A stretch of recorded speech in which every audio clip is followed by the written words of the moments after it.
प्रिय विद्यार्थियों, DSS online कक्षा में आपका स्वागत है। मैं हिंदी अध्यापक हेमवती नंदन सिंह। आज हम सभी बसंत भाग 3 के पाठ 10 कामचोर नामक कहानी का अध्ययन करेंगे, जिसकी लेखिका हैं इस्मत चुगताई। इसमें लेखिका ने घर के बच्चों के उत्पात से संबंधित जो है हास्यप्रद कहानी लिखा है कि किस प्रकार बच्चे जब कोई जिम्मेदारी सौंप दी जाए और धम मचाने वाले खासकर बच्चे हों तो वो काम को और बिगाड़ देते हैं और घर में अव्यवस्था फैला देते हैं। कुछ इसी प्रकार की एक कहानी है जिसमें लेखिका ने बताया है कि घर के जो गार्जियन हैं, अभिभावक हैं, अर्थात बच्चों के अम्मी और अब्बू ये निर्णय लेते हैं कि अब बच्चे जो है कामचोर हो गए हैं, अब एक गिलास पानी तक उठकर नहीं ले रहे हैं, तो क्यों नहीं अब इनको काम सौंपा जाए कि छोटे छोटे काम ये खुद करें, ताकि इनके अंदर जो ये काम के प्रति जो चोरी आ गई है, इनकी काम नहीं करना चाहते हैं, ये दूर हो जाएगी। तो उनसे काम लेने के लिए कहा जाता है और उन्हें सौंप भी दिया जाता है। लेकिन जब बच्चे चूँकि उत्पाती स्वभाव के थे, घर में उधम मचाने लगते हैं और कार्य जब वो करना प्रारंभ करते हैं तो बनाने के सिवा उसे और बिगाड़ देते हैं। तो अंतोगत्वा उनके उत्पात और उपद्रवों से परेशान होकर उनके अभिभावक फिर कहते हैं कि नहीं, अब इनसे काम नहीं लिया जाएगा, ये जैसे थे वैसे ही सही हैं। इनसे काम लेने का परिणाम ये हुआ कि घर में चारों तरफ घमासान युद्ध हो रहा है, उस तरह की स्थिति आ गई है। तो इस कहानी में यही कहा गया है, ये हास्यप्रद कहानी है, हंसी मजाक से संबंधित है। इससे पहले, इस कहानी को शुरू करने से पहले जो लेखिका हैं उनके जीवन के संबंध में आपको जानकारी होनी चाहिए, या उनका एक कहले कि संक्षिप्त जीवन परिचय मैं प्रस्तुत कर रहा हूँ, आप ध्यान से सुनिए इसे। इस्मत चुगताई जी का जन्म 15 अगस्त सन 1915 ईस्वी को उत्तर प्रदेश राज्य के बदायूं जिले में हुआ था। ये मुख्य रूप से महिलाओं की भावनाओं को उजागर करने वाली लेखिका थी, यानी इन्होंने महिलाओं की भावनाओं को उजागर किया अपने लेखों के द्वारा। यद्यपि ये जो है हास्यप्रद कहानी है, लेकिन इसके अतिरिक्त ये मुख्य तौर से जानी जाती थी महिलाओं की भावनाओं को उजागर करने के संबंध में, अर्थात महिलाओं की महत्वाकांक्षाएँ क्या हैं, उनकी इच्छाएँ क्या हैं, उस पर इन्होंने प्रकाश डाला है। और ये अपने लेखों के माध्यम से बताया है कि उन्हें भी अपना जीवन जीने का अधिकार है, हक है, और अपनी इच्छाओं को पूरा करने के लिए उन्हें भी स्वतंत्रता मिलनी चाहिए। इनकी कुछ प्रमुख रचनाएं हैं, जैसे लिहाफ, चौथी का जोड़ा, जड़ें, अमरबेल, चिड़ी की दुक्की और ये कामचोर जो कहानी आप पढ़ रहे हैं, ये भी। इनकी रचनाओं में से एक कहानी जो आपके पाठ्यक्रम में है वो है कामचोर। तो आइए इसे शुरू करते हैं।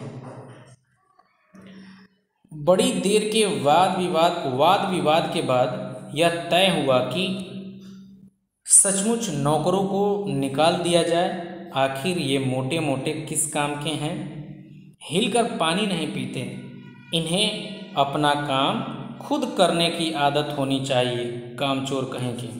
यानी घर के मुखिया बच्चों को देखकर कहते हैं कि ये इतने मोटे तगड़े होकर किस काम के हैं कि जो एक गिलास पानी जाकर नहीं ले पाते हैं। तो अब ये काम किया जाए कि घर के नौकरों को निकाल दिया जाए, अब इनसे ही सारा काम लिया जाए।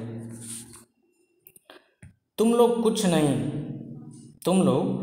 नहीं, इतने सारे हो और सारा दिन उधम मचाने के सिवा कुछ नहीं करते। यानी उधम, यहाँ पे दो शब्द आए हैं। एक पहला है वाद विवाद का अर्थ संवाद से है, या बहस हम कह लें। किसी मुद्दे पर जब बहस किया जाता है, क्रिया प्रतिक्रिया वहाँ के लोगों के द्वारा व्यक्त किया जाता है उस बिंदु पर, तो उसको हम कहते हैं वाद विवाद। आप यहाँ बहस भी कर सकते हैं। और उधम, दूसरा शब्द आया उधम का अर्थ होता है उत्पात या उपद्रव।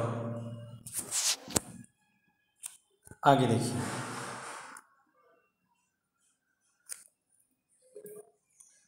और सचमुच हमें ख्याल आया कि आखिर काम क्यों नहीं करते, हिलकर पानी पीने में अपना क्या खर्च होता है, इसलिए हमने तुरंत हिल हिलाकर पानी पीना शुरू कर दिया। यानी बच्चों ने जब ये सुन लिया कि उन्हें काम करना है तो वो कहें कि ठीक है, हम काम करने के लिए तैयार हैं।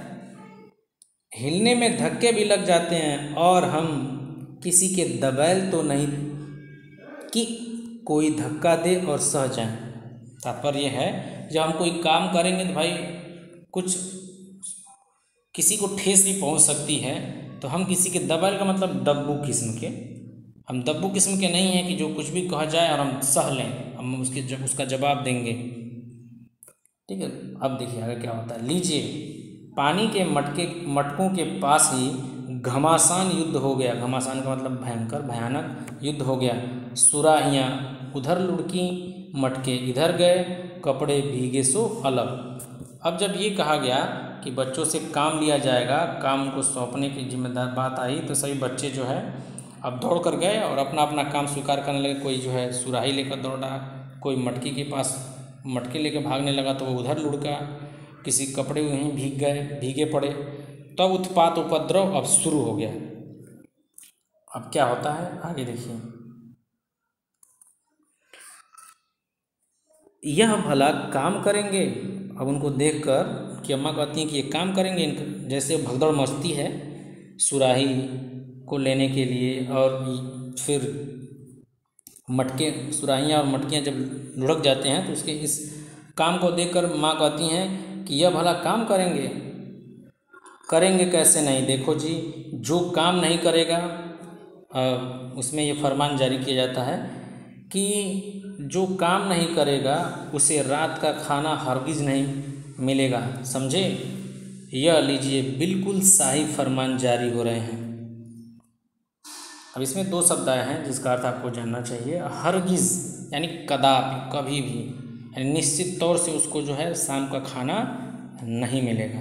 और एक आया है शाही फरमान, यानी राजाज्ञा, राजा का आदेश। पहले के समय में राजशाही थी, तो उस समय राजा की जो राजाज्ञा होती थी वो फरमान जारी किया जाता था और इसे सभी लोग मानते थे। तो ये हो गया। अब नेक्स्ट पेज है,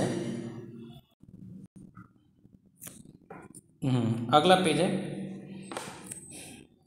हम काम करने को तैयार हैं, काम बताए जाएं। हमने दुहाई दी। अब बच्चों ने स्वीकार कर लिया, ठीक है हम काम करने के लिए तैयार हैं, अब हमें काम बताइए कि हम लोग क्या काम करें। बहुत से काम हैं। अब उनके अब्बू जान कहते हैं कि बहुत से काम हैं जो तुम कर सकते हो। अब उदाहरण देते हैं, मिसाल के लिए यह दरी कितनी मैली हो रही है, आंगन में कितना कूड़ा पड़ा हुआ है, पेड़ों में पानी देना है, और भाई मुफ्त तो यह काम करवाए नहीं जाएंगे, तुम सबको तनख्वाह भी मिलेगी। बहुत ईमानदारी से उन्होंने कहा कि बहुत से काम हैं, जैसे जो फर्श पे दरी पड़ी हुई है उसको साफ़ करना है, धूल है उस पर, आंगन में कूड़ा है उसको आप साफ़ कर सकते हैं आप तुम चाहो तो, और पेड़ों में जो है पानी दे सकते हैं। और हाँ, अगर ये सब तुम काम करते हो, सभी बच्चों को कहते हैं कि अगर ये सभी काम आप लोग करते हैं तो मुफ्त में आपसे काम नहीं कराया जाएगा, इसके बदले, इसके एवज़ में आपको तनख्वाह अर्थात पगार या वेतन भी दिया जाएगा। अब वो उनके अब्बा मियाँ जो है हवाला भी देते हैं, उदाहरण देते हैं कि कैसे। देखिए, अब्बा मियाँ ने कुछ काम बताए और दूसरे कामों का हवाला भी दिया, जैसे कि माली को तनख्वाह मिलती है अगर सब बच्चे मिलकर पानी डालें तो।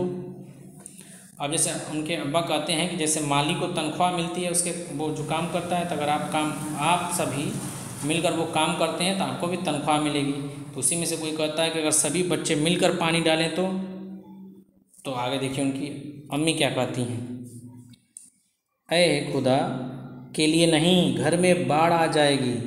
अम्मा ने याचना की, फिर भी तनख्वाह के सपने देखते हुए हम लोग काम पर तुल गए। अम्मी जान ने कहा कि नहीं, अगर ये सभी मिलकर ऐसा काम करेंगे तो फिर क्या होगा, घर में बाढ़ आ जाएगी, यानी अव्यवस्था फैल जाएगी।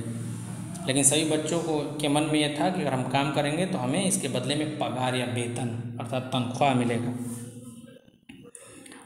अब देखिए इनके काम, वो कौन कौन से काम किस तरह से करते हैं। एक दिन फर्शी दरी पर बहुत से बच्चे जुट गए और चारों ओर से कोने पकड़कर झटकना शुरू किया। फर्शी दरी यानी फर्श पर जो दरी बिछाई गई है, बच्चों ने डिसीजन लिया यानी यह निर्णय लिया कि आज हम दरी साफ करेंगे। कुछ बच्चों ने चारों कोनों दरी के चारों कोने पकड़ लिए, उसे झटकने लगे। दो चार बच्चों ने जो है क्या किया, लकड़ियाँ लेकर उस पर पिटाई शुरू कर दी ताकि धूल झड़ जाए। इसका परिणाम क्या हुआ आगे देखिए। दो चार ने लकड़ियाँ लेकर धुआंधार पिटाई शुरू कर दी। सारा घर धूल से अट गया यानी भर गया। घर में चारों तरफ धूल ही धूल था, पूरा घर जो है धूल से भर गया। खांसते खांसते सब बेदम हो गए। सारी धूल जो दरी पर थी, जो फर्श पर थी, सबके सिरों पर जम गई, नाकों और आँखों में घुस गई। बुरा हाल हो गया सबका। हम लोगों को तुरंत आंगन में निकाला गया। वहाँ हम लोगों ने फौरन झाड़ू देने का फैसला किया। अब सभी बच्चे जब मिलकर दरी साफ करते हैं तो क्या हाल होता है कि उस कमरे में चारों तरफ धूल ही धूल, क्योंकि बच्चे वहीं दरी जो है झाड़ने लगते हैं और सभी लेकर लकड़ी से पीटने लगते हैं।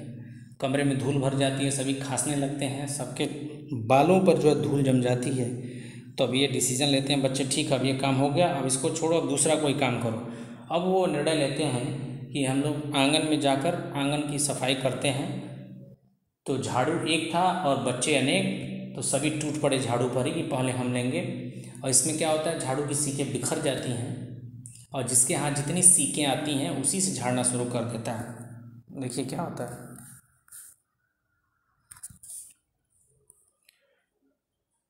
झाड़ू क्योंकि एक थी और तनख्वाह लेने वाले उम्मीदवार बहुत, इसलिए क्षण भर में झाड़ू के पुर्जे उड़ गए।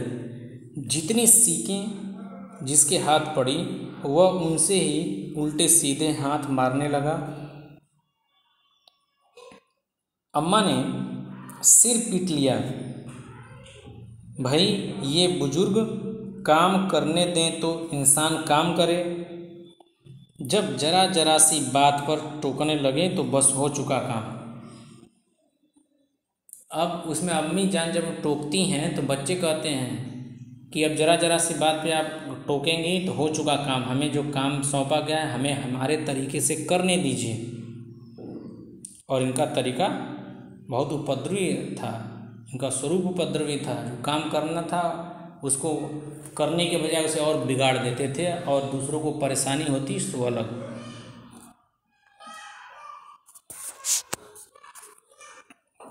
तो आज के लिए इतना ही। इसको ध्यानपूर्वक सुनिएगा, बुक से भी पढ़िएगा। अगर कोई समस्या आती है, कोई वर्ड, हालांकि मैंने सब जो कठिन शब्द आए उसका निवारण किया है, इसके बाद भी कोई कठिन शब्द या वाक्य इस तरह के जो आपको समझ में नहीं आते हैं, निसंकोच आप व्हाट्सएप के थ्रू या फिर कॉल करके पूछ सकते हैं, उसका समाधान किया जाएगा। आज के लिए इतना ही, धन्यवाद।